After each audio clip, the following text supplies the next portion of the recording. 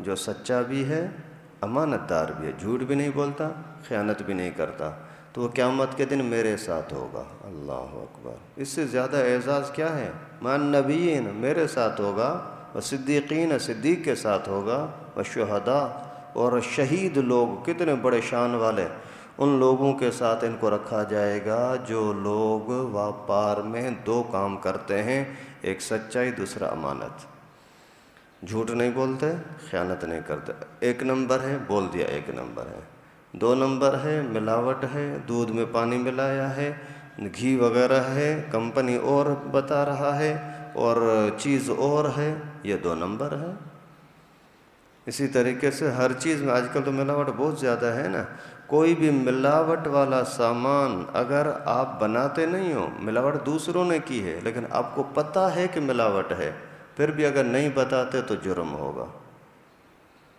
کل کوئی ساتھی بول رہا تھا کہ میرا ابو جو ہے وہ یہ کام کرتا ہے، کچن کے سینٹر کھولا ہوا ہے اور یہ بریانی وغیرہ کا سالن کا آرڈر آتا ہے، وہ بنا کر کے دیتا ہے، تو اس میں سے ایک پلیٹ ہر دیگ سے نکال کر کے رکھتا ہے اپنے لیے، پھر وہ گھر میں لے آتا ہے۔ یہ حلال ہے حرام ہے؟ سیدھا حرام ہے بھائی، کیسے حلال ہو سکتی ہے؟ جب اس نے آپ کو بولا بھائی 10 کلو چاول والی دیگ بناؤ، آپ نے 10 کلو والی بنائی، اس میں سے ابھی ایک چاول بھی اگر نکالو گے تو خیانت ہے نا۔ بولا پھر کیا کرنا چاہیے، یہ کرنا یہ کرنا، میں نے بولا بس ناجائز ہے، ناجائز ہے۔ جب گھی کے پیسے آپ اسی سے لیتے ہو، گوشت کے پیسے آپ اسی سے لیتے ہو، چاول کے پیسے اسی سے لیتے ہو، اور سارا مسالات وغیرہ ذرے ذرے کا پیسہ اسی سے لیتے ہو، اور اس کے ساتھ زبان ہوتی ہے 10 کلو چاول ہوں گے، 5 کلو یا 10 کلو گوشت ہوگا، جب سارا وضاحت کے ساتھ بول دیا تو پھر ایک چیز بھی کم کرنے کی اجازت نہیں ہے۔ اور اگر آپ کو لینا ہی ہے تو اس کو صاف بول دو، بھائی میں اتنا اپنے گھر کے لیے، اپنے کھانے کے لیے نکالوں گا، پھر اگر اجازت دیتا ہے تو ٹھیک ہے، نہیں تو چھوڑو، ورنہ آپ نے تو اپنی مزدوری لی ہے نا۔ اگر کوئی دکاندار دکان پر کوئی مزدور کام کرنے کے لیے جاتا ہے تو وہاں سے کچھ پیسہ چوری کر لے، بھائی میں بھی کھانے کے لیے پینے کے لیے مجھے ضرورت پڑتی ہے، تو چوری ہے، بریانی کی چوری کرے یا ایسی پیسوں کی چوری کرے۔ تو اس طریقے سے یہ جو ناپ تول کے اندر کمی کوتاہی کرتے ہیں، آپ نے بولا بریانی والے کو بھائی 5 کلو گوشت ڈالنا، اس نے 4.5 کلو ڈالا، تو یہی تطفیف ہے، کمی کوتاہی کی۔ جب لینا ہے تو بڑے آنکھیں پھاڑ کر کے دیکھتے ہیں کہ بھائی مجھے پورا حق دو، جب دینا ہے تو پھر اس کی آنکھوں میں دیکھ رہے ہیں اور ادھر سے سارے کچھ دھوکہ کر رہے ہیں۔ ایسے لوگ جن کے بارے میں آپ کو پتہ ہے کہ یہ دھوکہ کرتے ہیں، تو پھر ان لوگوں کی آمدنی بھی حرام ہو گئی۔ جب آمدنی حرام ہو گئی، وہ آپ کو چائے پلاتے ہیں تو چائے بھی حرام۔ اسی طریقے سے اللہ رب العالمین نے اس صورت کے اندر وضاحت کے ساتھ فرمایا کہ تطفیف، کمی کوتاہی کرنے والوں کے لیے جہنم ہے۔ یہاں تک کہ نماز میں اگر کوئی ٹھگی کرتا ہے نا تو یہ بھی تطفیف میں ہے۔ حضرت عمر فاروق رضی اللہ تعالیٰ نے ایک مرتبہ بیٹھے ہوئے تھے، ایک بندہ آیا، نماز پڑھی، جلدی جلدی رکوع کیا، اٹھا، سجدہ کیا، اسے پیغمبر کریم نے فرمایا، حضرت عمر رضی اللہ تعالیٰ نے اس کو بلایا، فرمایا ویل للمطففین الذین اذا اکتالوا علی الناس یستوفون واذا کالوہم او وزنہم یخسرون۔ ایسے ناپ تول میں کمی کرنے والوں کے لیے جہنم ہے جو لینے دینے کے اندر انصاف نہیں کرتے۔ تو نے نماز پڑھنے کے اندر انصاف نہیں کیا، اس کے لیے اللہ کے نبی نے اللہ تعالیٰ نے خود فرمایا کہ ان کے لیے جہنم ہے۔ الا یظن اولئک انہم مبعوثون لیوم عظیم، کیا ان کو یہ یقین نہیں ہے کہ ان کو اٹھایا جائے گا ایک بہت بڑا دن آنے والا ہے، خطرناک دن آنے والا ہے، اسی میں ان کو اٹھنا ہے۔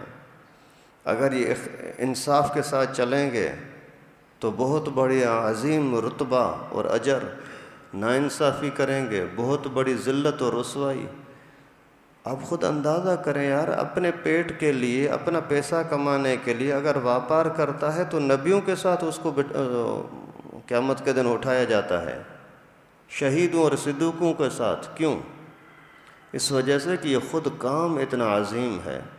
آپ خود جاتے ہیں مارکیٹ، واپاری خود مارکیٹ میں گیا، ادھر دیکھا ادھر دیکھا، ڈھونڈ کر کے چیزیں خریدیں، پھر آپ کے گھر کے پاس آ کر کے بیچنے لگا، یہ اس کا احسان نہیں ہے؟ کتنا بڑا احسان ہے اسی کا۔ لیکن تھوڑی سی خیانت کرنے کی وجہ سے اپنے آپ کو تباہ کر دیتا ہے۔ یوم یقوم الناس لرب العالمین، اس دن سب لوگوں کو اللہ کے سامنے پیش ہونا ہوگا، ذرے ذرے کا حساب کتاب دینا ہوگا۔ اللہ تعالیٰ سے دعا ہے کہ اللہ پاک ہم سب کو جاننے میں انجانے میں جو کچھ بھی کمی کوتاہی ہو جاتی ہے اللہ پاک اپنے فضل و کرم سے معاف فرمائے، آئندہ کے لیے سب مسلمانوں کو سمجھنے کی توفیق نصیب فرمائے۔ وآخر دعوانا ان الحمدللہ رب العالمین۔ لائک کریں ہمارے چینل کو اور سبسکرائب کریں اور بیل آئیکن کو دبانا نہ بھولیں۔